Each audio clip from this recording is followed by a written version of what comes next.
Joe DeSena here from Spartans. I am at Air Force Special Operations Command, where 2,000 of the most elite personnel operate. These are our radios, these are our push-to-talks. Now, when you think of Air Force, you typically think about equipment like this or a fighter jet. But the reality is, there is a hand-picked group of elite folks that no one's ever heard of. And so I am going to spend the next 2 days getting my ass kicked to find out what they're all about. I suspect the Pareto principle does not apply here.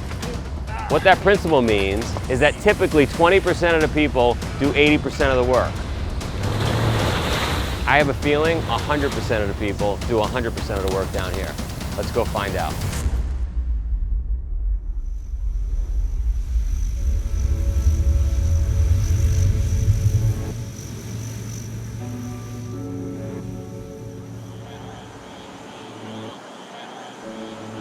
Well, I am here. I am at Special Tactics Training Squadron, basically Air Force Special Operations.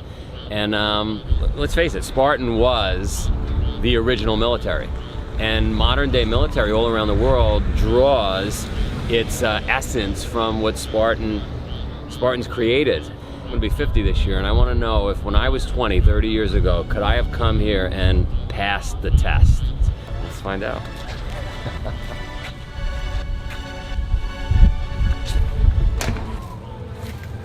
Colonel Tudor, excited to be here, sir. Hey, quit smiling. Here's your kit. Go report to the chief. Get ready to get it on. Got it. Follow me. We are recruiting for the Air Force's most elite communities. We're looking for the right humans to go do the most challenging jobs in the Air Force. When we say air power, it's not just bombs, it's the ability to support anyone at any time in any place in the most unique and creative ways possible, and ultimately to save lives. We're basically solutioneers. We solve problems across the full spectrum of conflict and crisis. Whether it's access, and being access, we can go out and do surveys, we can do reconnaissance, gathering intelligence, and those type of things, to a strike package where we're actually dropping bombs, doing direct action on targets. We're about 2,000 people strong. About a third of that is actually our combat mission support. 2,000 men and women strong. How many apply to become a member of that team? It will vary. So like on the officer side, we will usually have about 60 to 70 that we actually bring in for selection. And in front of that, you probably have about 150 to 200 that will apply. Like how many months before I get here? Was it about a year and a half now? Year and a half. So they're in their 5th week of a 5-week program. They're getting ready to graduate and go to dive school. After that, they'll go to military free fall where they do all the high altitude stuff. And then they'll continue to go through about a year, a little over a year training here where we kind of crawl, walk, run. Well, about the last 6 months here, they're running, sprinting. Because the next thing they do is they go to their squadron and they deploy. So there's guys that will go to their squadron and within 60 days they'll deploy depending on what cycle they're in. So we try to get them as close to that as we can get them. So do we think it's safe, since I haven't done that year and a half, that you're just throwing me in the water? I think it is absolutely safe because you've got the right instructors with you and all the teammates out there, because it's a team. We'll look out for you as well. All right, let's do it. Chief Gilman, Spartan helmet there, what's the story there? Spartans for us are the guys that go through these doors out to the Argel Aquatic Center, and they hit it day in and day out as hard as they can, because they want to become that Spartan warrior for America. So these are our Spartans. This is awesome. Next, take. High side! High side!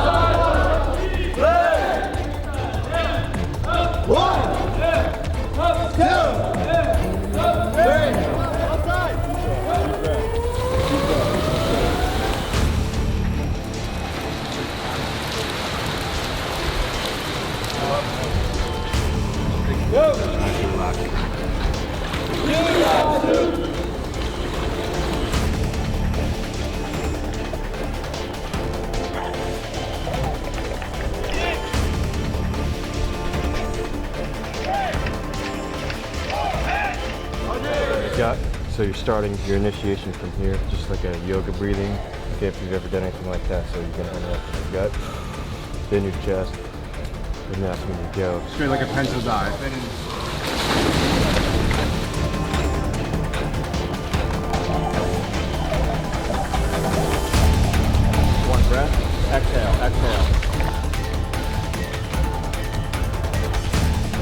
How's your heart racing? Okay, sit this next one out.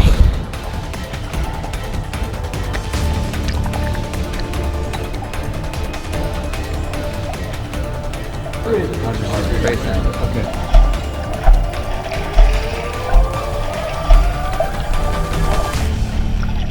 All right, sir, that's our pool session for today. Hey, good job. You did really well for just getting that baptism by fire there. 50 years old.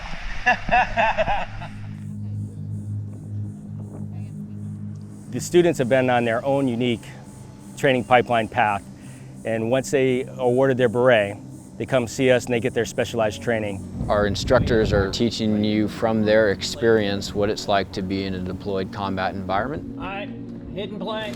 Everything from your basic survival, escape, and resistance training to being qualified to jump out of an airplane, both static line and free fall. They're going to get their small unit tactics training, shooting, CQB or close quarter combat training, as well as the ability to be the air expert in ground situations. So we like to say that we solve ground problems with air-centric solutions. So it's a serious machine. Unbelievable. It's awesome looking. It looks like a Batmobile. Yeah, it really is. They're pretty impressive. And we've got other machines, but this is kind of what the guys are doing today. So it's not like if you slid your vehicle, the tires would come off the rim. These have bead locks, so if you don't do a correct procedure, you'd have a high rollover because the tires are super aggressive. Sure.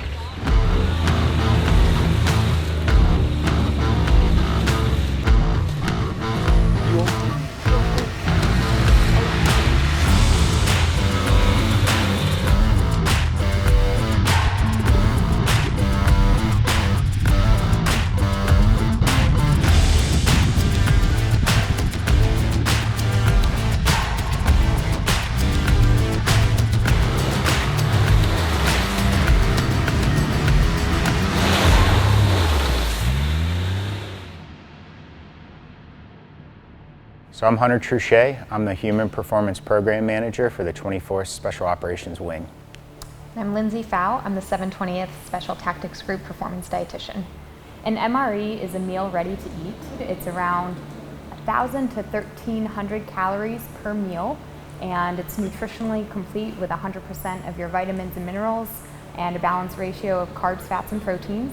You eat 3 of them a day, it's a little over 3,000 calories, which is okay for active duty military. I like it. It's something that I hope the average person never has to eat, but there's no other product that could compare. Food was excellent. Instructors were fantastic. Holding my breath was a disaster. Adjust that as need be with where else is coming. In my opinion, to be a part of Special Tactics, it requires a certain individual that wants to put themselves and is okay with putting themselves in uncomfortable positions in order for the betterment of their team and their country. We're looking for the right humans to go do the most challenging jobs in the Air Force. We don't only recruit athletes, we recruit people who want to be in the career field. There's nothing special about anyone physically that steps in here. It's the mindset, and the mindset is willing to work, willing to understand, willing to adjust. If you can do all those things, you have a good chance of being successful. We have to find people who are capable of going beyond themselves and working with a team and working for the greater good, whether it's in a humanitarian mission or some type of strike mission or some type of direct action mission. The attitude that Spartan racers show in their ability to both have the fortitude to continue under very oppressive situations, and then their ability to think beyond themselves and to help their team, those are things that are common across very few things in our world anymore. And so those things are shared with the community that we represent and that we're recruiting for. Those are the things that we're looking for. I did one Spartan race. It was the 13-miler. The best thing about being in a Spartan race was being with people that have the same mindset of you outside of the military. So people that enjoyed pushing themselves to their limits and finding what those limits are. I've never really been in an environment like that outside of special tactics. And so that's one of the things that we want people to understand. If you have the drive to do it, we will help you develop that drive. We will help you become a better teammate and a better person and eventually an Air Force Special Operator. That's our goal.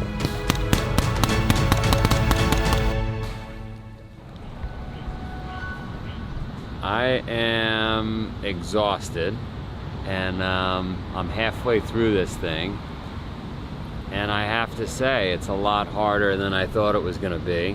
Hopefully I'll have better results tomorrow. I know I was killed at least 7 or 8 times today. I drowned 7 or 8 times. I basically failed every test I took today. The pool just wiped me out.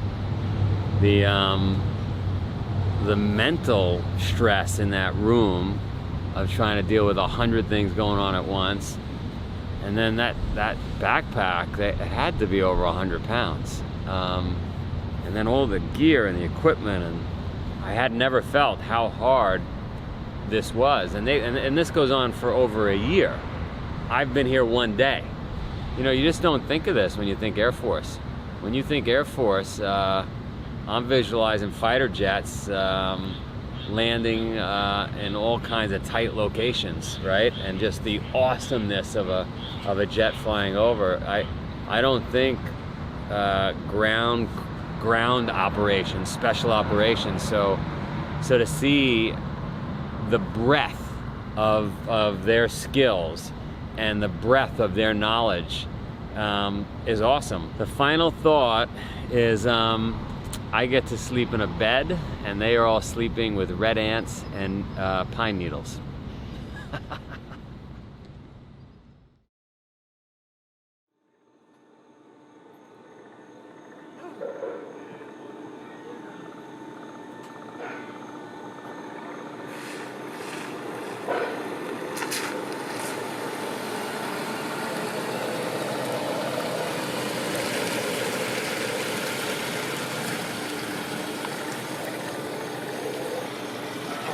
Time to make the donuts.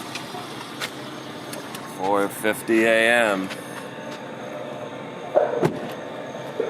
See what happens. We look at the Human Performance Program as mission support or mission enablers. Just like our radio crew, our vehicles, everyone in the squadron plays a role. Human Performance plays that role too. We really focus on the physical development and sustainment of the operator. For Special Tactics, we're a free weight-based program. Our implements are endless. You'll see ropes, rowers, racks, dumbbells, kettlebells. You controlling the weight and motion is what we're looking for.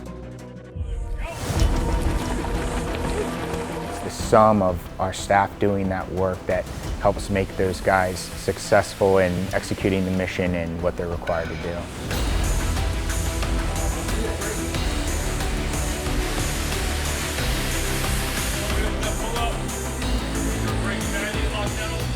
We're teaching them life skills, teaching them how to eat well, train well, take care of their bodies, and preparing them for the challenges of combat.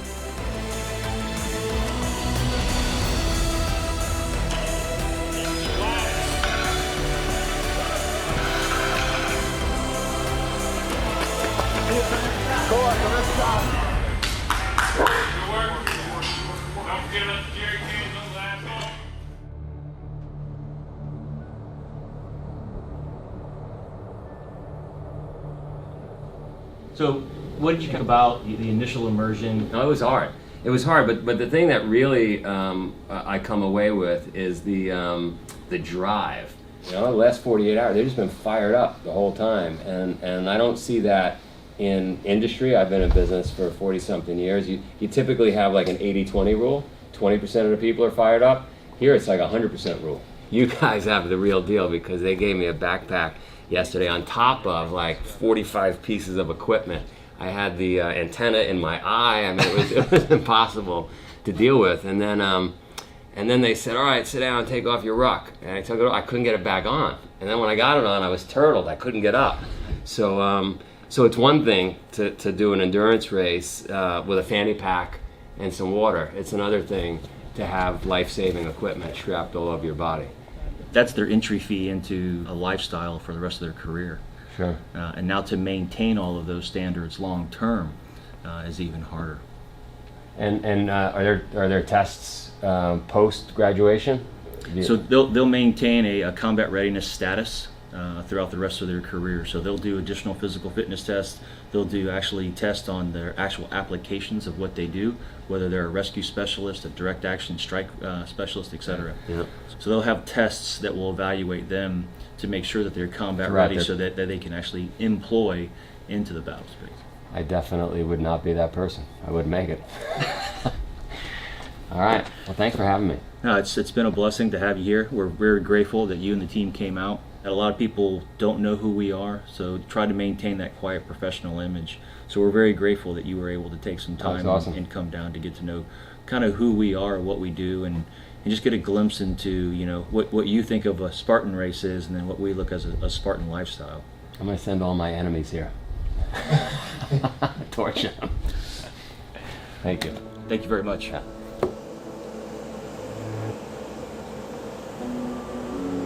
I learned a lot over the last few days. I learned, one, that I would have not passed the test. I think I failed 18 out of 19 tests.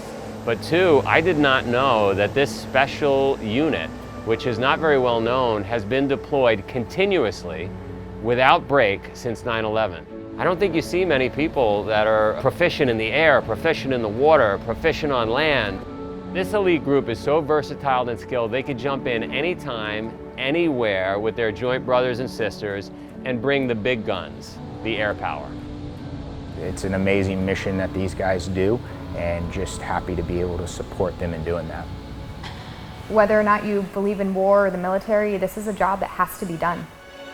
And there are people out there that are sacrificing themselves and their families to do a job that has to be done no matter what. So I just want to support those people.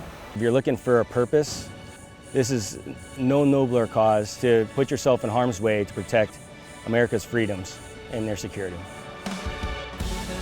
The young folks that come out and do Spartan races by the hundreds of thousands that are looking for purpose and trying to find their true north in life, I think should look here.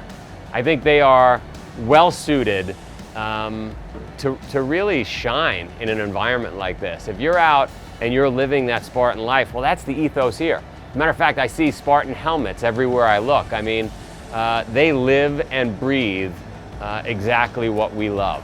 So, shit, I wish I knew about this unit when I was 18 years old.